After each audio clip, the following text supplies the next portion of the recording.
grocery store. And while you're there, you might find yourself wandering over to the meat section and select a pork product for dinner this evening. And it's more than likely that this product will be packaged in an appealing manner, with pictures of a smiling family, open pastures, or a red barn, like this one. This is designed to make you feel good, and it probably will. Many of you will never give this a second thought. Unfortunately, this image could not be further from the truth. In reality, this is sadly the truth. Today, hog farming is a business, a big business. And it affects all of us today. Food production in the United States is a sophisticated, multi-billion-dollar industry. 1/4 of all U.S. small hog farms went out of business between 1998 and 2000, leaving only 50 producers to control 1/2 of all production. At the same time, the number of hogs increased due to the growth of concentrated animal feeding operations, like this one, also known as CAFOs. In simpler terms, there were fewer farms, but a rate of higher and crueler production. If we look deeper, this has a substantial impact on not only the lives of the animals, but on each and every one of us.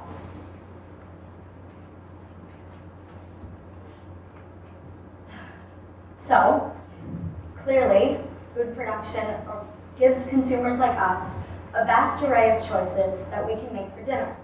But there are trade-offs we need to understand. First, it is an environmental issue, for farms contaminate our waterways greatly and jeopardize our air quality, putting our health to an extreme. They also undermine social justice, for the environmental impacts of these farms are disproportionately located in areas populated by people of color and with people of lower incomes. For me personally, I see this as an animal welfare issue first and foremost. Factory farming affects 44 million hogs every year. They are raised and slaughtered for consumption, only after repulsive and immoral treatment. And many times, imprecise practices leave these animals conscious through the entire process of being killed. We would never imagine treating our dogs this way. Well, fun fact, ladies and gentlemen, pigs are smarter than the dogs we have at home. Given these realities, it is safe to say that our current practices must change. But is that change realistic? When I first started examining ways to change these practices, I must admit, I felt completely hopeless and helpless, for there were too many strong forces at stake that wanted to maintain the status quo. Luckily, I'm happy to say I have learned otherwise. These animals do not have a voice to speak up, but we do, especially if we are ready to tackle this issue head-on. Over the past year, I've had the honor and opportunity to work closely with 2 teachers to help pilot a new course called Public Policy and Environmental Science. And over the year, through their guidance, I have learned that social and environmental issues can be approached through building political coalitions that would include environmental interest groups and the farmers themselves. And they could work together to create a win-win solution. However, these policies would be doing nothing in the way to improve the lives of these animals.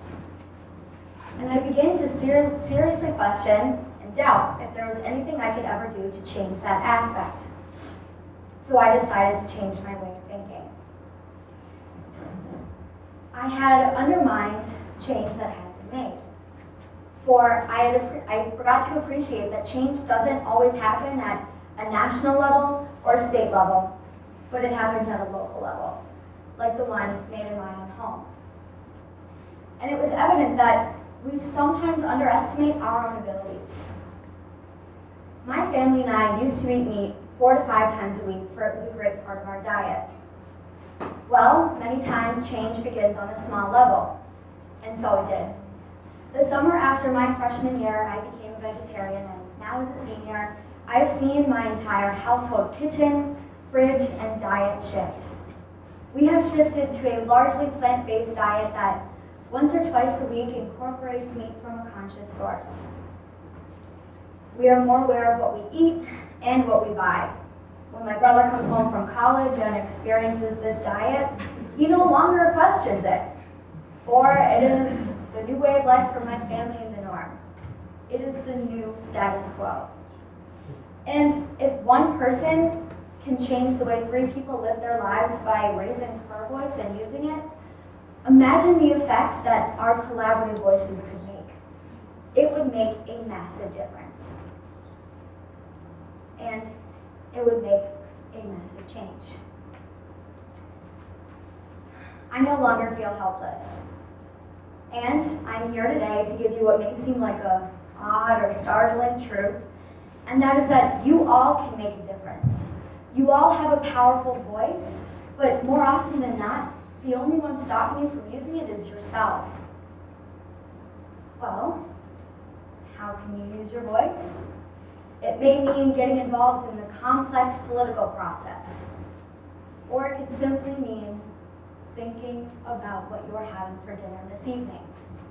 When you find yourself at the grocery store this evening and you're subconsciously rolling your cart down to the meat section, take a moment to pause and think. Think about turning that cart around and heading down a different aisle. Find some spring vegetables to spice up your salad, and maybe find ingredients to make veggie meatballs for that pasta night you were planning on having with your family.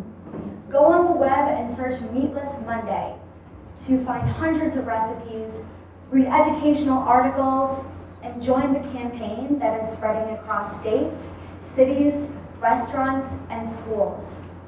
I am not here to preach a radical life shift, but if one day a week were devoted to vegetarian meals, you singularly would save 28 land animals and 175 aquatic animals from being killed every year. And if the entire United States participated in this practice, we would collectively save 1.4 billion with a B animals from being killed every year. And that is change. This is my passion, and this is where I lend my voice. Raising awareness to issues that are sometimes not known and maybe overlooked. But I'm turning that focus onto you. For you all is something you care greatly about, and I urge you to take a stand. Go out and pursue your passion, or continue pursuing the one you already are. Find out how you can make a difference, because you can. It is important to remember that you can make a change. Life is too short to feel helpless, and no action is ever too small. You may have heard people say or talk about finding your voice, but I'm here to further that. Don't just find your voice, but use it. Don't underestimate the powerful use of this tool.